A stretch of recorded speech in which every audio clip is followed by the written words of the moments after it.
Imagine you invited a very important guest round for dinner and you made all the preparations and there were some very important confidential conversations that needed to be had and you thought everything had gone well, and yet within hours your guest had told the outside world that you, the host, were deluded, that you were living in a different galaxy.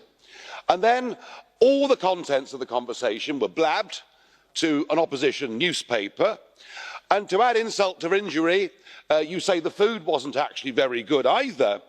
And then a few days later, in a display of extreme petulance, you even deride the national language of the host, which, by the way, is looking a bit silly, because last Saturday's extravaganza, known as the Eurovision Song Contest, saw 90% of the songs sung in English.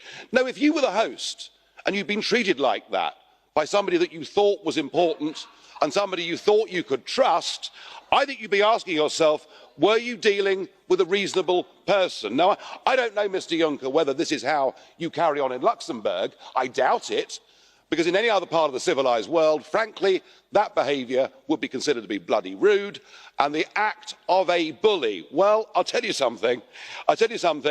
Your attempt to bully the Brits through this negotiation is not working. 68% now of the British people want Brexit to happen. And all of that on top of a ludicrous ransom that Monsieur Barnier wants, that I'm told has now doubled to €100 billion.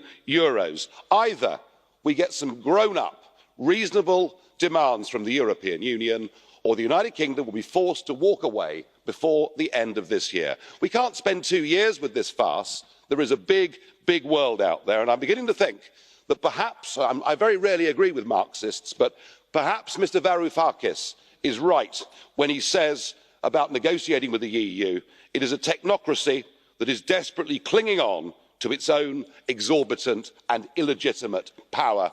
You may have crushed Greek democracy 2 years ago. You ain't going to do it to us. You didn't, frankly, have the balls to put country before party.